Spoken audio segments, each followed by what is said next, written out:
Hello friends, आज हम लोग स्टडी विद स्मिता में अंग्रेजी के प्रसिद्ध कवि, निबंधकार एवं आलोचक मैथ्यू आर्नल्ड के विचारों के बारे में डिस्कस करेंगे। तो चलिए शुरू करते हैं।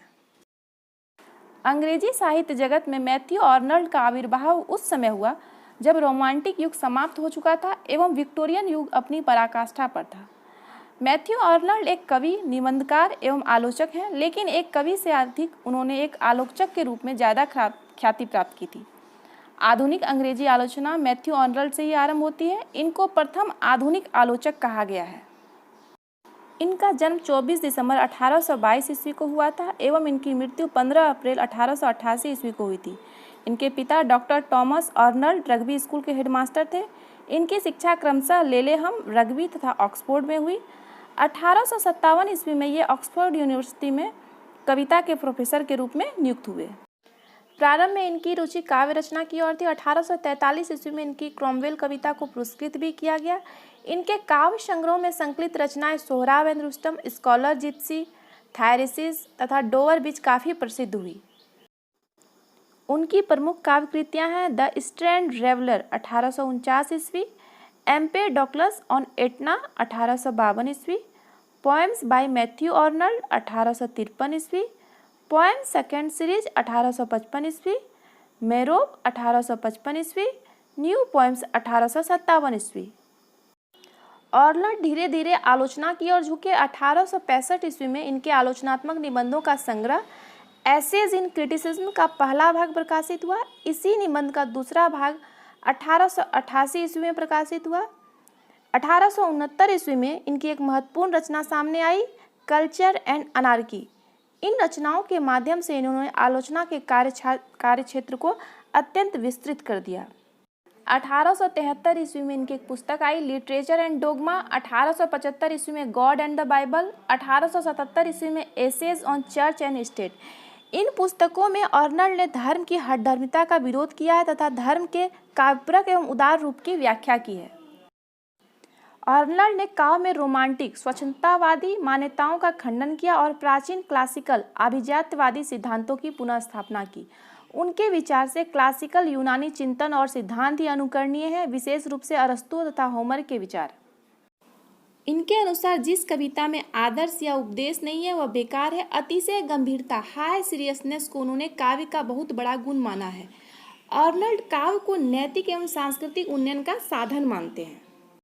आर्नल्ड की सबसे महत्वपूर्ण स्थापना यही है कि कविता जीवन की आलोचना है। उनके अनुसार काव्य में कवि जीवन की गहराई और व्यापकता दोनों को विस्तार से स्थान देता है।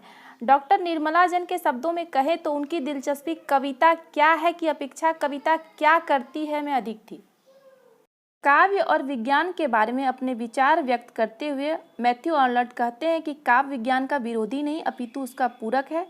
कविता ही मानव मन के कोमल भावों को सहलाने का कार्य करती है, न कि विज्ञान।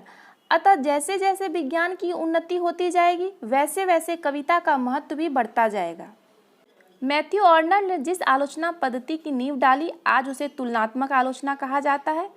उन्होंने अंग्रेजी आलोचना की संकीर्णतावादी, अलगाववादी नीति को छोड़ने का प्रस्ताव दिया और जर्मन, फ्रांसीसी, ग्रीक, लैटिन के साथ साथ अन्य भाषाओं के आधुनिक साहित्य को अध्ययन मनन के केंद्र में लाने का सुझाव भी दिया था। इन्होंने इस बात पर भी जोर दिया है कि किसी भी आलोचक को राजनीतिक एवं ऐतिहासिक पूर्वाग्रहों से ग्रस्त नहीं होना चाहिए, नहीं तो वह आलोचक सही आलोचना नहीं कर सकता है। आर्नल्ड के इस विचार का एलियट ने भी व्यापक समर्थन किया है। कविता के मूल्यांकन या आलोचना के संबंध में आर्नल्ड का कहना है कि आलोचना की 3 पद्धतियाँ हैं, वैयक्तिक, ऐतिहासिक तथा वास्तविक। इनमें से प्रथम दोनों को वे आलोचना मानते ही नहीं है, तीसरी पद्धति को ही वो आलोचना के लिए सही मानते हैं। इनका मानना है कि संस्कृति और आलोचना दोनों का लक्ष्य पूर्णता की ओर बढ़ना है, अतः संस्कृति तथा आलोचना अभिन्न है। इनका विचार है कि काव्य के परख के लिए निकष पद्धति, टच स्टोन मेथड अपनाना चाहिए। जैसे किसी वस्तु को तौलने के लिए बाट काम में लाए जाते हैं, उसी प्रकार काव्य के महत्व और सौंदर्य को आंकने के लिए महान काव्य कृतियों के श्रेष्ठतम काव्य पंक्तियों को ही प्रतिमान या निकष बनाना चाहिए। आर्नल्ड का मत है कि महान काव्य के लिए विषय वस्तु उदात्त होनी चाहिए और शैली भव्य होनी चाहिए। साथ ही उनका यह भी मानना था कि सामयिक विषयों पर लिखा गया काव्य कभी भी चिरस्थायी नहीं हो सकता। अतः काव्य का विषय ऐसा होना चाहिए जो मनुष्य के अस्थायी भावों और संवेदनाओं से संबद्ध हो। उनकी दृष्टि में प्राचीन काव्य क्लासिकल यूनियन काव्य की अस्थायी सफलता के मूलतः 3 कारण थे।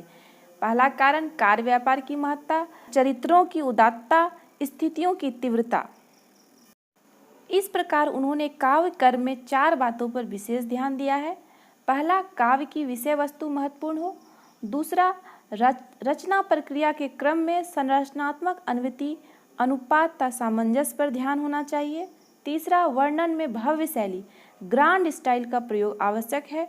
और चौथा, आनंद प्रदान करने के साथ साथ कविता नैतिक उत्थान भी कर सके। उन्होंने बार बार रचना में वस्तु और रूप के सामंजस्य पर बल दिया है। मूल बात यह है कि वे काव्य का प्रयोजन सांस्कृतिक उन्नयन और भाव परिष्कार को ही मानते हैं। अर्नल्ड कविता के लिए विषय चयन करते हुए पुरातन एवं शाश्वत सरोकारों पर इतना जोर डालते हैं कि नवीन विषयों की शक्ति एवं संभावनाओं की बिल्कुल अनदेखी हो जाती है। यहाँ उनके विचार पूर्वाग्रह से ग्रसित नजर आते हैं। तथापि मैथ्यू अर्नल्ड एक सांस्कृतिक चिंतक के रूप में सामने आए हैं। उन्होंने संस्कृति के साधन के रूप में ही कविता पर विचार किया है। उन्होंने कविता और आलोचना दोनों के सीमित दायरों को तोड़कर उन्हें एक विस्तृत क्षितिज प्रदान किया है। जब अर्नल्ड कविता को जीवन की आलोचना कहते हैं तो भी उनके सामने नैतिक और सांस्कृतिक उत्थान का ही प्रश्न रहता है। इस प्रकार अर्नल्ड के अनुसार कविता का प्रमुख उद्देश्य सामाजिक, नैतिक एवं सांस्कृतिक मूल्यों की स्थापना ही है। आपको मेरा यह वीडियो कैसा लगा कमेंट करके ज़रूर बताइएगा। डिस्क्रिप्शन बॉक्स में मैंने पाश्चात्य साहित्य सिद्धांत संबंधी वीडियो के लिंक दे दिए हैं। Thanks for watching study with Smita.